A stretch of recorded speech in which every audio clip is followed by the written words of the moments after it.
68. lekcia kurzu zázrakov.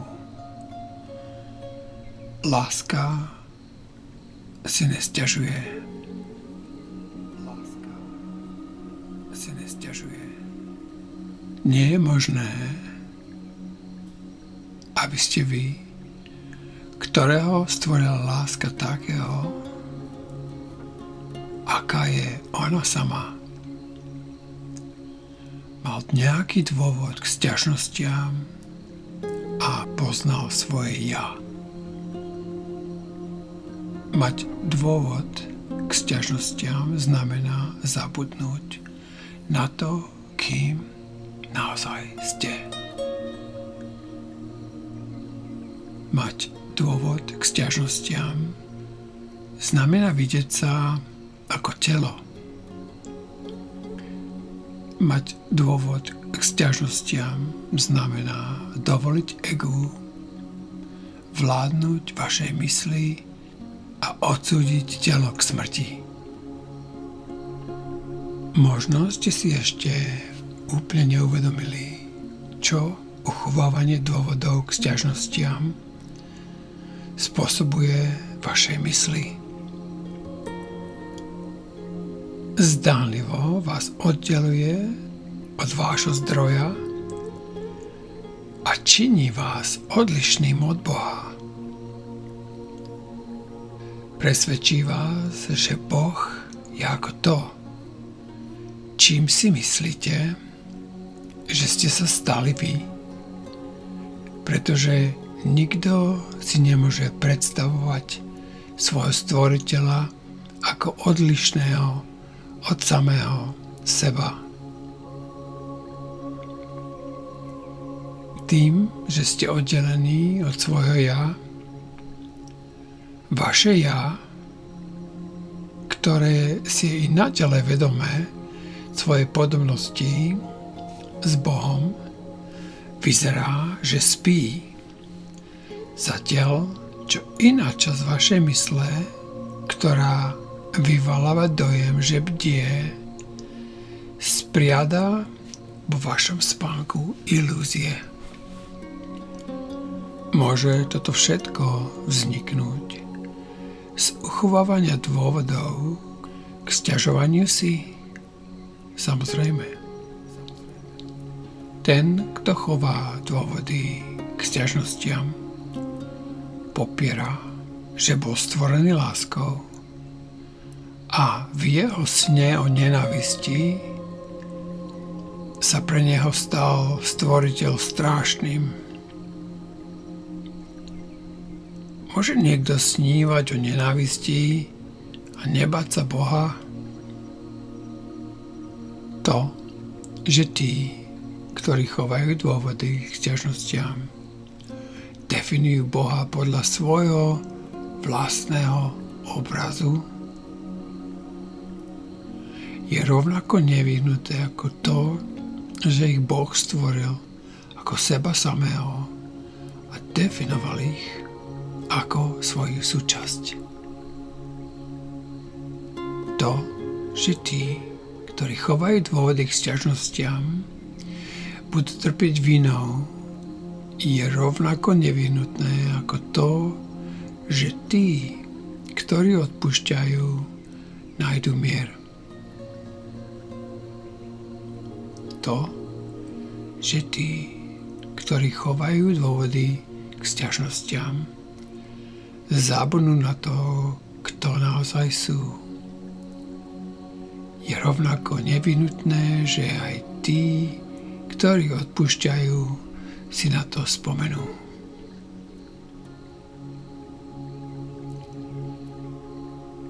Neboli by sme ochotní vzdať sa našich dôvodov k sťažnostiam, keby sme boli presvedčení, že toto všetko je tak.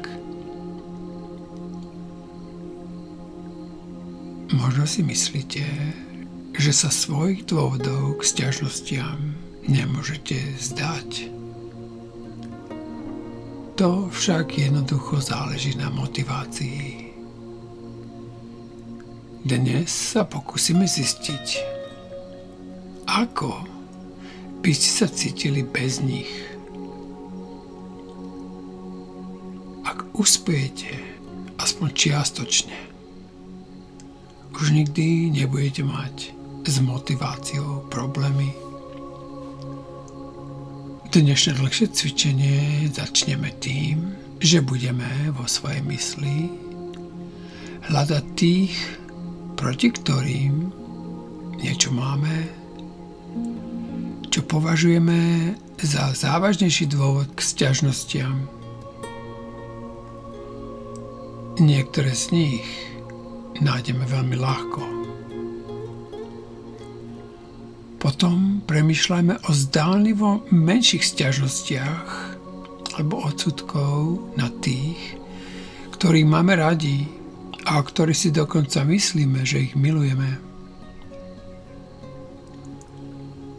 Čoskoro sa stane zrejmé, že neexistuje nikto, proti komu by sme nechovali v srdci nejaký dôvod k sťažnosti.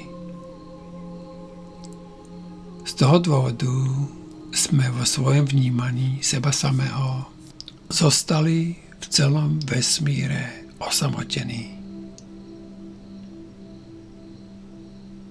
Teraz sa rozhodneme vidieť všetkých ľudí ako priateľov. A ako budeme o každom z nich jednotlivo premýšľať, povedzme mu. Opakujeme spolu. Chcem ťa vidieť ako svojho priateľa, aby som si spomenul, že si mojou súčasťou a aby som spoznal, kto som. Chcem ťa vidieť ako svojho priateľa, aby som si spomenul, že si mojou súčasťou a aby som spoznal, kto som. Zvyšok cvičenia sa budeme snažiť stráviť premýšľaním o sebe a o tom, že sme so všetkými a so všetkým v úplnom mieri, úplnom pokoji, v bezpečí, vo svete, ktorý nás chráni a miluje a ktorý na oplátku milujeme my. Snažme sa pocítiť, ako nás obklopuje bezpečie a ako sa nad nami vznáša a pomáha nám. Snažme sa, hoci iba na krátku chvíľu, uveriť, že nám vôbec nič nemôže ublížiť. A na konci toho cvičenia si povieme: láska sa nesťažuje. Keď sa vzdám a ťažovania si, uvedomím si, že som v úplnom bezpečí.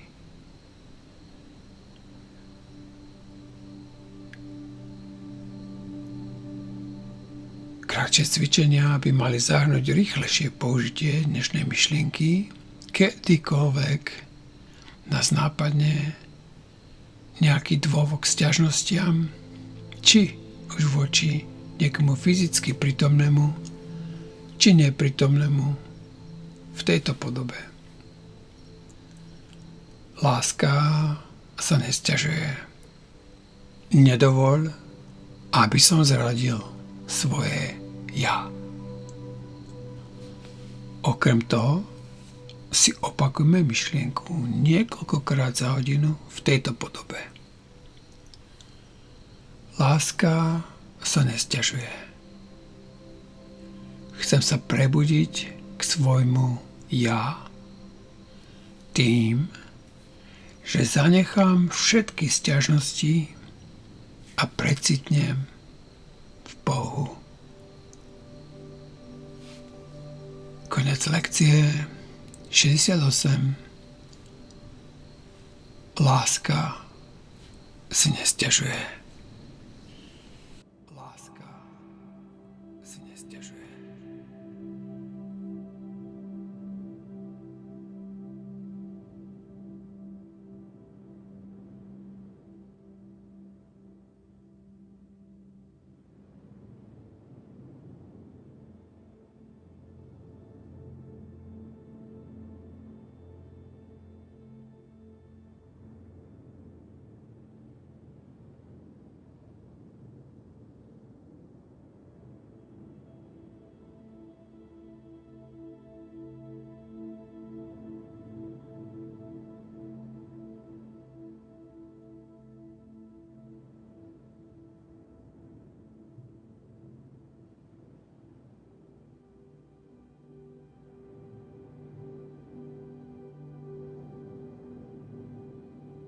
Láska si nesťažuje.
Láska si nesťažuje.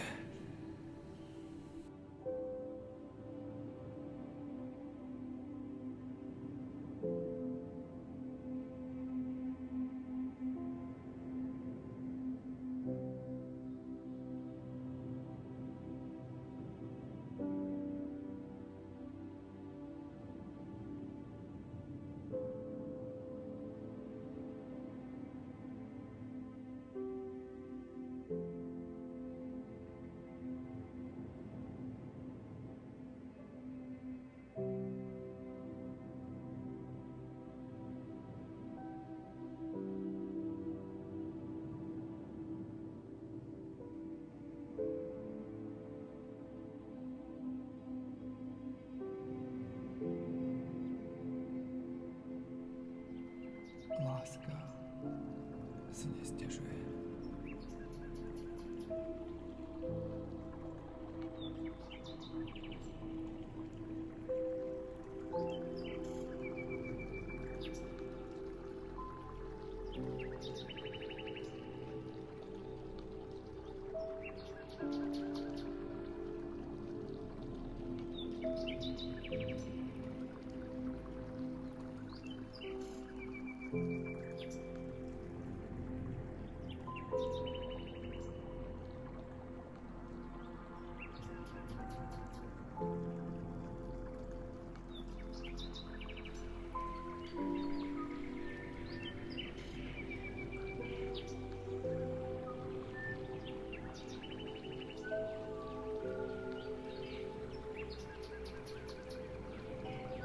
Láska si nesťažuje.